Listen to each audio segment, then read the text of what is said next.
Welcome to Legal Nurse Podcast. This is your spot to get inspiration, tips, stories, and guidance to help you in your legal nurse consulting practice. I'm Pat Iyer, the host of Legal Nurse Podcast since 2016. We are among the top 5% of all podcasts in the world in terms of longevity and sharing information consistently week after week with legal nurse consultants. Sit back, relax, and enjoy the show. Welcome to Legal Nurse Podcast. My name is Pat Iyer, and we're going to focus today on a topic that is in all the news, has been changing the way that we deliver healthcare, changing the way that we practice in our businesses, and that is the topic of generative AI. Our speaker today is Dr. Robert Pearl, who is a plastic surgeon and an author of a book called ChatGPT MD, How AI Empowered Patients and Doctors Can Take Back Control of American Medicine. I know that we have listeners from many parts of the world, and we're not specifically limiting our conversation today to the impact of American medicine and AI. And certainly AI is influencing healthcare throughout the world.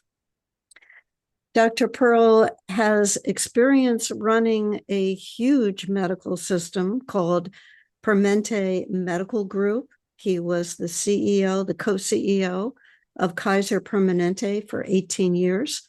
For that, he deserves to be able to retire and recuperate, because I am sure that that was an intense period in his life. And he is currently on the faculty of Stanford teaching about plastic surgery, and also in the background having a number of publications that relate to AI and healthcare. Dr. Pearl, welcome to the show. Pat, it's great to be with you. I'd like to focus, first of all, on the broad concept of what is generative AI and how has that taken our world by the storm. Well, first, two things I'd like to add. Number one, I also teach in the business schools, so the information I'm going to provide will be broader than just medicine. And number two, in terms of my books, All Profits Go to Doctors Without Borders, which is a wonderful charity that hopefully everyone can support. So yes. AI is I call it a catch basket of ideas. We have what is called narrow AI of the past. This was AI derived from clinical data. You would take 10,000 mammograms, 5,000 of which show cancer, 5,000 of which were benign or normal. And then the AI application would be able to find slight differences between the two, maybe 30 different ways, and assign a probability factor to each. And it's called narrow AI because it could do only one task. It can only read mammograms, it can read chest x-rays, to say nothing about other advice in healthcare. Generative AI is completely different. So what generative AI is it's a totality of everything that's available on the internet, everything available in every medical textbook, every nursing textbook, everything that's available in a journal, all the journals that exist. In that sense, it has a comprehensive set of background, the same way we teach a nursing student or teach a medical student. And then with that as a background, it's able to answer any question. So it personalizes the information. If you have a question, a medical question, you go to Google and you click on some links. It's not about you. It gives you general information about a particular problem. And the more that people enter very specific data, the more accurate answers it can provide. And it opens now a gateway that for the first time empowers patients. You're absolutely right. It doesn't matter whether in the United States or elsewhere. I wrote the book because I was in the United States. And by the way, I call it ChatGPT MD because I like the letters GPT MD, but it's also Gemini and it's also Claude. I have no relationship with any companies. But what it's going to be able to do is to assist us as clinicians in helping patients take better care, to be able to answer questions more quickly, to more effectively manage chronic disease. It has the opportunity to open up a golden age for medicine around the globe. And I know that you've probably been in a situation, like many physicians, of patients saying, well, doctor, I read on the internet that when I come to see you, you should prescribe XYZ for me. Are we in a situation where patients are going to be or are already saying to physicians, ChatGPT tells me this is what you should do? Is that happening? It's definitely going to happen. Already 1 in 6 Americans, that's the data that I have, are using a large language model like ChatGPT to be able to obtain medical advice. But again, here's the difference. You go to Google and you click on a link. Who knows if it has any validity? Who knows who the person is who created it as to whether they have a bias?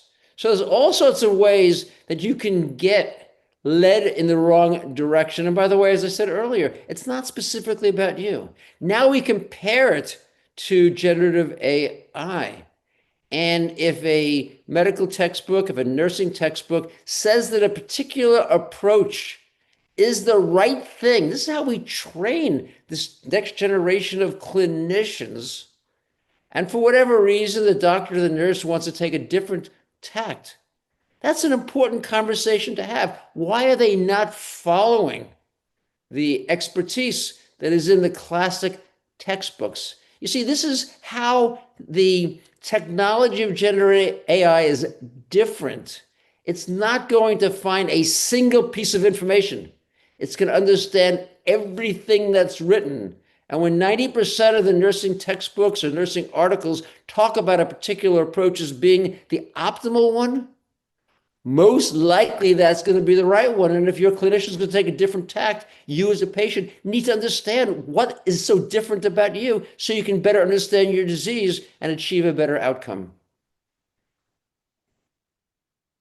Let's talk about what's happening right now in healthcare in terms of, as an example, physicians consulting AI in their diagnostic decision-making or interpretation of test results, as an example. What are you seeing that is occurring? What I'm seeing is actually something that is positive. And what I mean by that is, and again, I'm going to use US data. There are 400,000 Americans who die every year from a misdiagnosis, another 400,000 who have long-term disability as a result. If the medical system were perfect, if individual clinicians were able to always give the right diagnosis and recommend the proper treatment, then I think we'd have a problem. But that's not the case. We have to recognize that. We're talking about a vast amount of information in medicine today, information that goes beyond that, which many individuals can do. Plus, don't forget the fact that we know visits are being rushed. The average visit in the United States is 17 minutes. Things are going to be skipped over. Corners are going to get cut. This becomes now another source. And I have dozens of stories that I'm receiving every single month, both from doctors and patients, where an individual had a medical set of issues that were perplexing. They weren't regular ones, and the information helped. A good example of that was a clinician, superb surgeon who did a very complex operation on a patient's neck. And at the end of the operation, the anesthesiologist said, I can't take the breathing tube out because the vocal cords are adducted, stuck together near the midline. I think we should move the patient to the ICU. And the doctor said, hold on a second. And she went to ChatGPT, and it's presented immediately 4 cases of exactly the same thing. You see, there was no operative problem. It's just that in some individuals, the local anesthetic that we use because it contains epinephrine in order to minimize the bleeding had spread outside the operative field into the muscles that innervate and support the larynx. And that's why the cords were adducted. And in all 4 cases, once the anesthetic wore off, Patient was fine. And so she said, let's take 20, 30 minutes and just see what's going to happen. And after 20 minutes, the anesthesiologist said, oh my gosh, the cords are separated. I can extubate the patient. The patient went home. That is what this technology can do. And it is something that we have never had in the history of medicine. You need to carry around a 50-pound backpack of books and journals to be able to have that kind of expertise.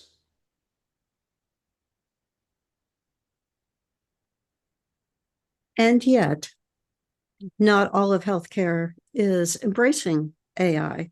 There is a layer of distrust or suspicion or discussions about inaccuracies in AI.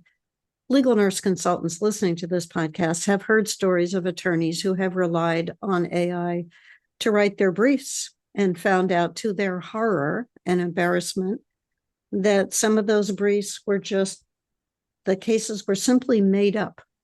And the attorneys have gotten fined and chastised and disciplined. Tell us about the other part of, can we rely on AI? And if we can't, where is our safety net if we are relying on technology that's flawed? I would not use the word technology as flawed. I'd say it's technology that has flaws. And there's a big difference between those two, because I think we also have to understand that humans have flaws. And so the question is, how do we combine these pieces together? I'm very familiar with the legal literature on the cases you're talking about. And the problem is that the generative AI tools will always give you an answer. And if you push it hard enough, it will make something up. When I wrote my book, ChatGPT MD, I intentionally wrote it with ChatGPT, with a generative AI tool. There's 6 pages that were written by ChatGPT. I pointed out for the readers so that they understand what the technology itself is able to do. And then I fact checked. There's a 30-page bibliography of everything. And in all of that, I could find one major hallucination, an exploration of the North Pole that I can't find any evidence actually existed. So the question really is, how wrong is it going to be in the hands of patients? I tell people it's not yet ready to replace clinicians or even really to augment them in the way that we think about another physician consulting on a case, or another nurse coming in to help a colleague taking care of a patient. But I think we're getting to that point. This technology is doubling in power every year. That means over the next 5 years, it's going to be 32 times more powerful than today. I'm encouraging people not to use this for their medical care today, although, as I noted earlier, 1 in 6 people are at least doing it for a piece of that, but to start to learn from it, to put the information in, if you're a patient, that you've taken to your clinician, and then see how it compares to the outcome. And if you're the clinician, put in the patient's information and see how the advice compared to that which you offered to the patient. And I'm going to say to most of your listeners, you're going to be surprised at how close it comes to the recommendations you make. Because as I said, it's based upon the same journals and the same textbooks. It's just when that information doesn't exist and the technology is designed to offer an answer, that rather than saying, I don't know, it offers a response that, as you note, often can be problematic. And that's why I think in the hands of doctors, or nurses, I'm not worried at all, because they have the expertise, the background to be able to figure out what makes sense and what doesn't. They have the opportunity to say, give me the references, and then they can pull it up online and look at the information that is there. I think it becomes trickier when it's a patient who is using it, who doesn't have the clinical background that sits in place. And we have to understand that if they're going to use it, how can we support them? How can we help them to get the best information? Because simply saying, don't do this, isn't a way to accomplish it, particularly as you noted earlier. Delays for care can be weeks. If you have a problem and it's going to be weeks until you can see a clinician, you're going to consult someone because you're in pain, because you have fear, because of all the issues that are there. And I think right now there's nothing that will equal the expertise that can be provided by these generative AI large language models. Well, you've shared a lot of concepts in that answer. And, one of the significant points makes me think about a case that happened 20 years ago when we first started using electronic medical records in healthcare. Somebody entered that a patient was discharged. Instead, he died. And it was an inaccurate piece of data. And the family was informed that he was discharged. And they said, how could that be? He's not home. We don't know where he is. And his body stayed in the hospital for a week before finally somebody figured out he was in the morgue instead of at home. How does that relate to AI? To me, it's an example of you've got a thinking, questioning, analytical person paired with AI, and AI is not built, and correct me if I'm wrong, Robert, it's not built to replace the human brain in all instances. It's to say, is that indeed accurate information? Questioning the answers. I saw an image on LinkedIn last week, and it was of it was an MRI of the neck, and it showed a spinal epidural hematoma, which AI had completely missed. And the person posted it with the dialogue. Well, wouldn't it be important for you as AI to be able to diagnose a spinal epidural hematoma? And isn't that a significant complication? Oh, yes, that is. Well, do you see it in this image? No, I don't. It's not there. It's this sort of unease that I feel in working with AI and getting answers to questions because it wants to please me, and it also wants to keep me on its platform as long as possible by suggesting other things and other things and other things that it can do for me. How do we balance this concern about AI replacing humans with the capabilities that AI has at the moment? That's a very long question. I think you know what I'm trying to get at. I do. And it's a very broad landscape. And again, I'll go back to a couple of themes. Number one, there's the narrow AI and there's the generative AI. Narrow AI and a lot of the tools, particularly on browsers like Google, are designed, as you said, to keep people on the site because they make their money by advertising. Generative AI tools don't do that. They're either free, by the way, or it's a subscription model. They have no desire. Actually, they don't want you on it because it's expensive for the company to provide that expertise that you're not going to have. So I think it actually is an improvement over what otherwise might exist today. The second thing in the story that you told, I suspect it's a human error. It wasn't a machine error. The machine didn't decide the patient was there or not there. The human put the data in and hit the wrong button and clicked the wrong button. And this is just what happens. Mistakes are made. I want to emphasize that when the data goes head to head, so a good example to that, and they've looked at that, is going to be for reading mammograms or complex chest x-rays, as you know, for pneumonia. These are tough diagnoses to make. What you find is that if you have two mammographers looking at a particular study, they disagree 20% of the time, whether it's cancer or not. And when you compare it head to head against the generative AI is 10% better than the clinicians. Now, doctors don't like to hear that, but that's what the blind studies say. And that's the type of, I'll say, research. That's the type of examination that we need to do, because unfortunately, we overestimate the accuracy. I don't think it's a question of replacing people with this technology. It's augmenting it.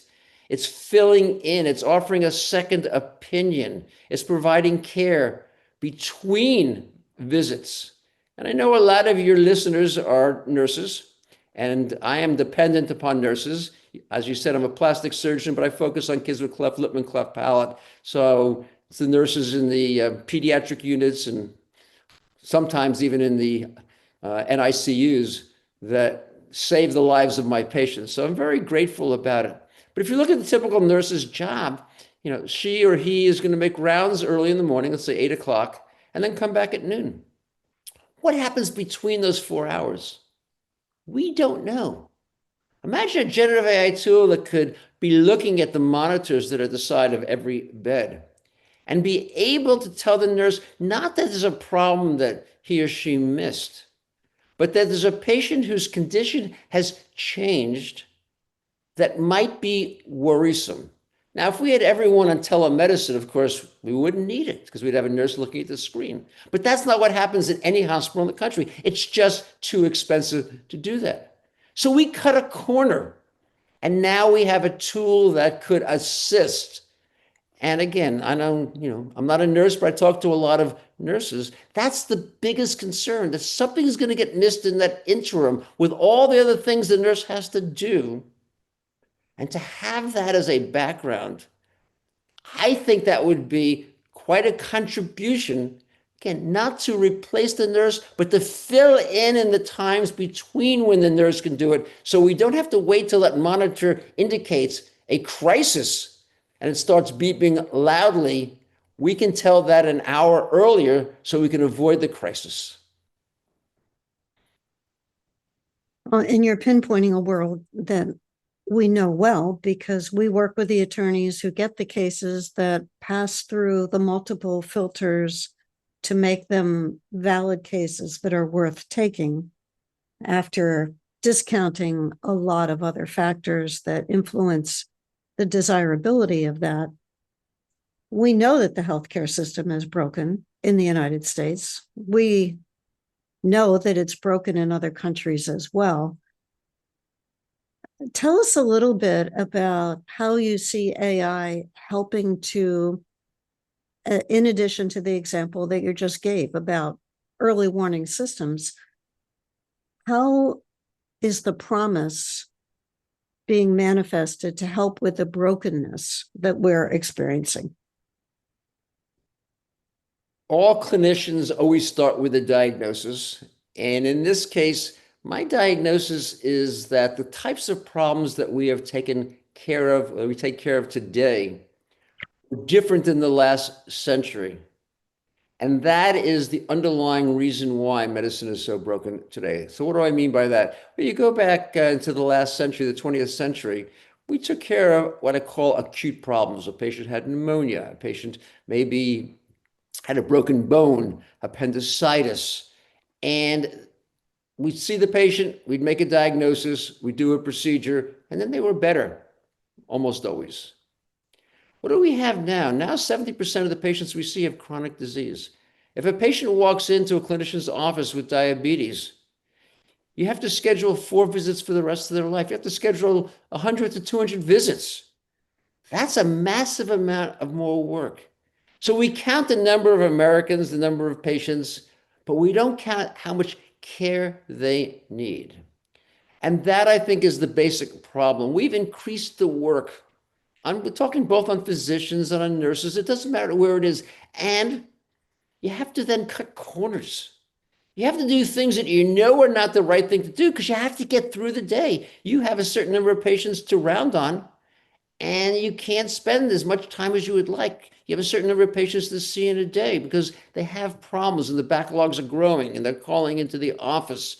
And you have to do a shorter visit, interrupt the patient sooner. We know these things aren't good. And by the way, I think they're a major contributor to burnout because we know that doctors and nurses went into their profession for purpose.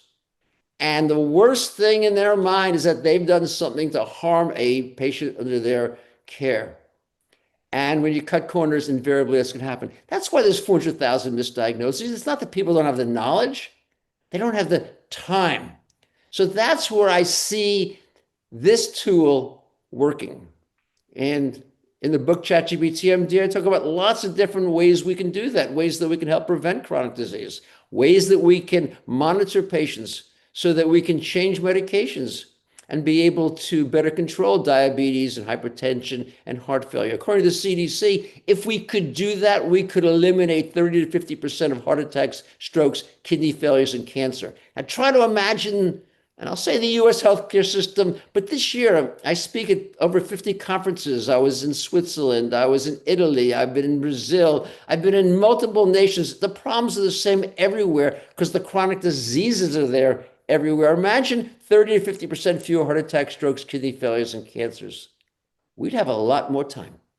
We could focus on the patients whose diseases are more difficult to manage. We would reduce, by the way, in the United States, the cost of healthcare by over $1 trillion, not by skipping on care, not by prior authorization, not by all of the attempts by insurance companies to control healthcare delivery, but by keeping people healthier. And we know that doing these types of things would not only extend life expectancy by about 7 years, but that 6 of those would be good years. I think that's a beautiful destination for our nation. And I think this technology will, over the next 5 to 10 years, offer us that opportunity to save tens of thousands of lives, to be able to make care affordable for all people, and to reduce the burnout that is plaguing clinicians today and harming patients as a consequence. That's quite an enticing vision, isn't it? I love it. It's the one I'm pursuing. It's why I have my podcast, Fixing Healthcare. It's why I write for Forbes. It's why I teach the business and medical school. It's why I consult to various companies and speak at conferences. And, it's driving me. It's my passion. It's why I went into medicine a long time ago, to help people be healthier. And I guarantee for the nurses on the line, that's why they went to nursing school, whether it was recently or a long time in the past. I know when I go in to visit my physician for my semi-annual visit, she's got her laptop perched on the counter. She's reviewing my medications and lab results. How do you see generative AI influencing what happens at that patient visit level? There are several things. The first thing is, rather than her focusing on that computer once you're in the exam room, imagine if the generative AI tool took all your data and summarized it. Now, I think you're pretty healthy, Pat. I don't know your specific medical information, but patients who are very complex with multiple diseases, it's overwhelming. And by the way, the same thing happens every time nurses leave one shift and the next group of nursing come on. It's very hard to we have so much information in medicine today. So now first imagine if before you got in there, there was a summary, I'll call it a page, whether it was online or whether it was printed out, that your physician could be looking at to be able to make that assessment. That's the first thing. The second thing that's happening today, by the way, with generative AI is what's called ambient listening.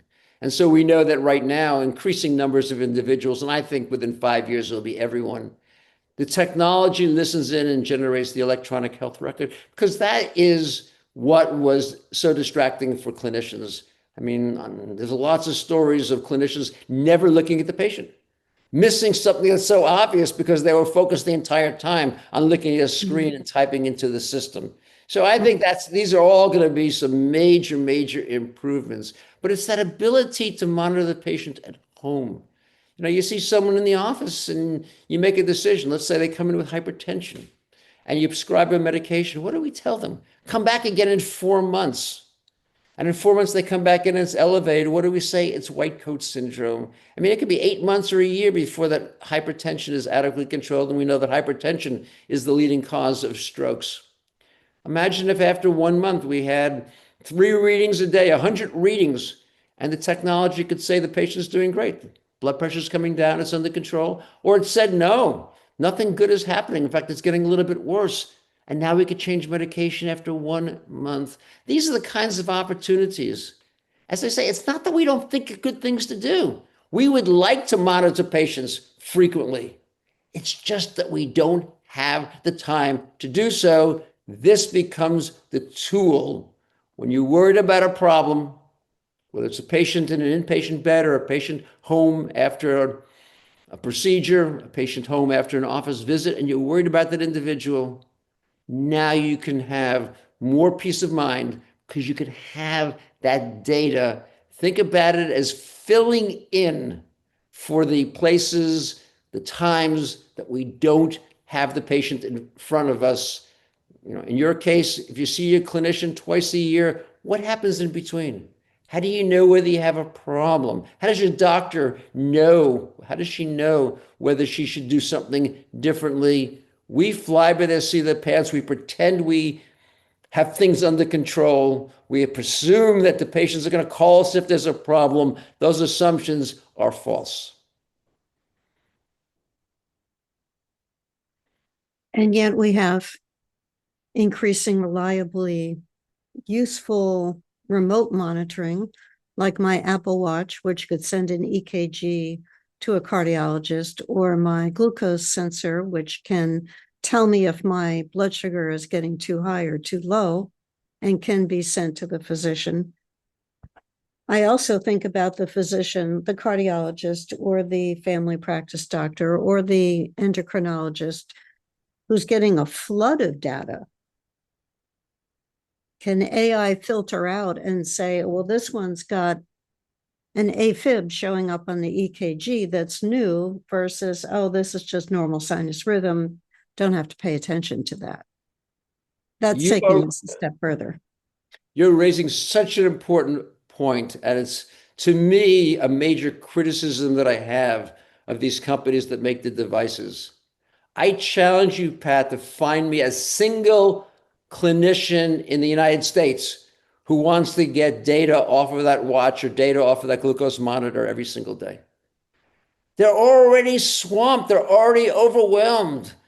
They don't want their electronic health record filled with hundreds of pieces of data. This idea that we can send it there. And yes, can we hire someone to review it? Yeah, we can. But is that going to be how we best spend our money? We want a filter to tell us who is likely to be in trouble. It's interesting when you look at Apple, and I've dealt with the company for 10 years, and I've kept trying to push them unsuccessfully.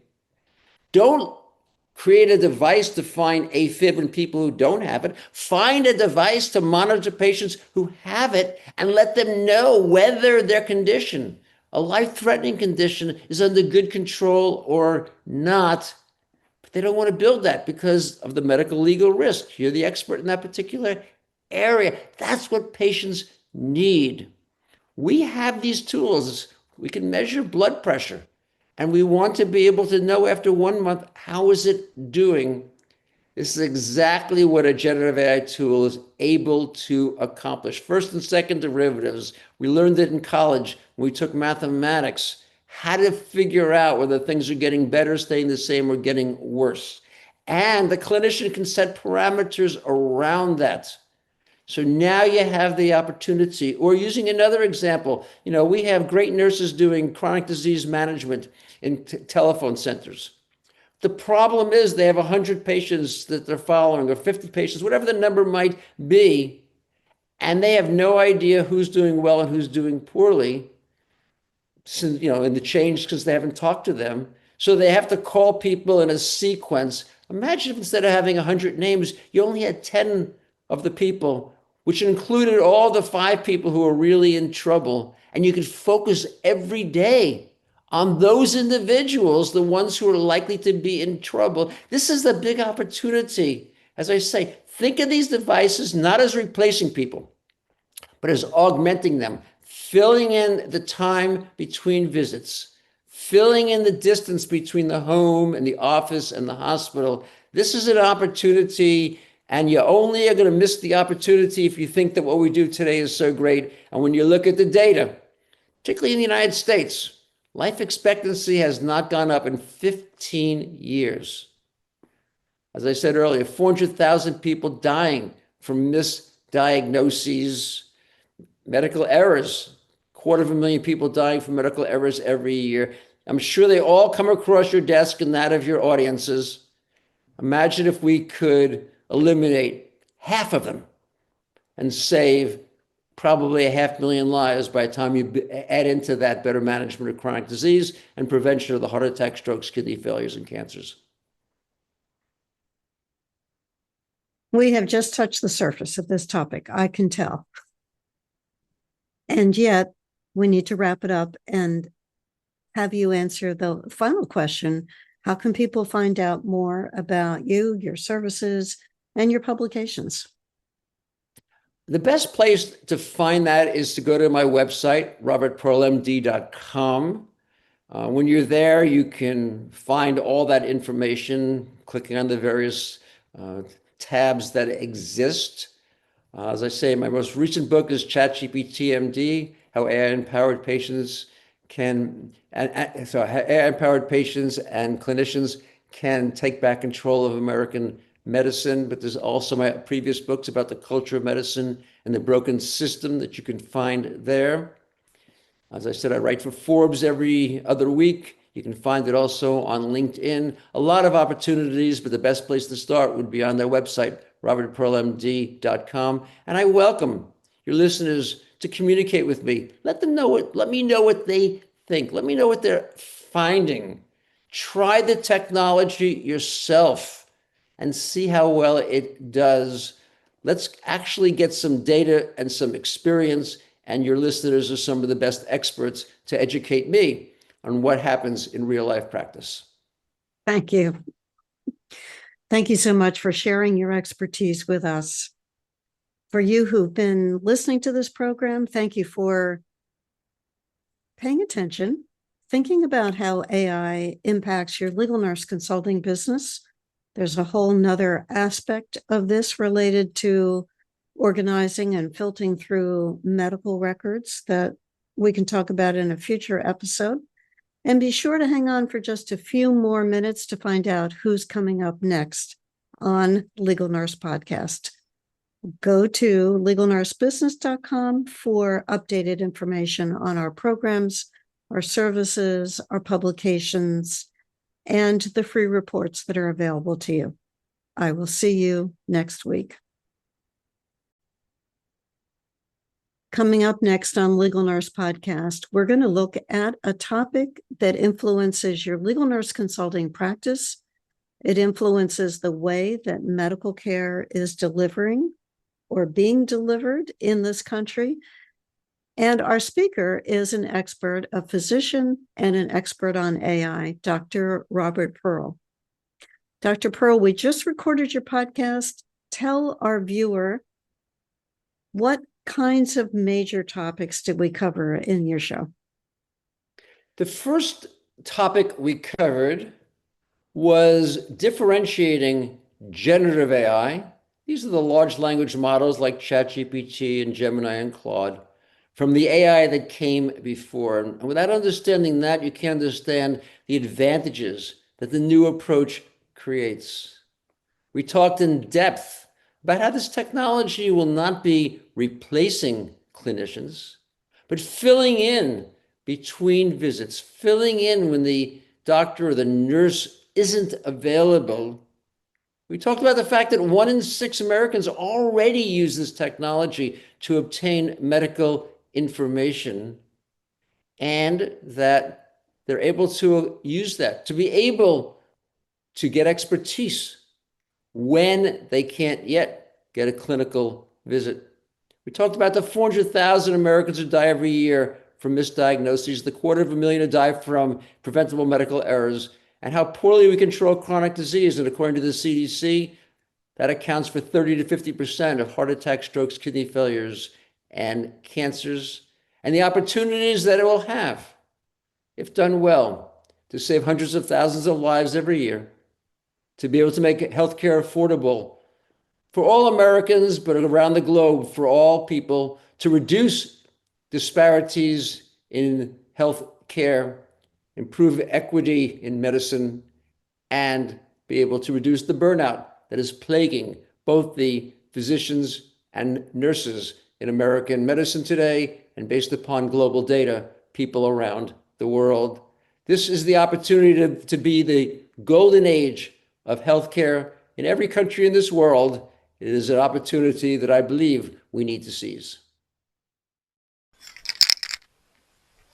On the next episode of Legal Nurse Podcast, I'll be sharing with you some tips about recognizing and dealing proactively with toxic attorney clients. We'll talk about what makes them toxic, how you can recognize them, and the impact on your business if you don't manage them successfully. I'll share with you a step-by-step process that you can use to manage conflict, and also a step-by-step process for letting the toxic client go. This is an episode that you can't afford to miss. To know proactively how to deal with toxic clients or to work right now with a toxic client who is giving you grief and is disrupting your business, your health, your peace of mind. Coming up next on Legal Nurse Podcast.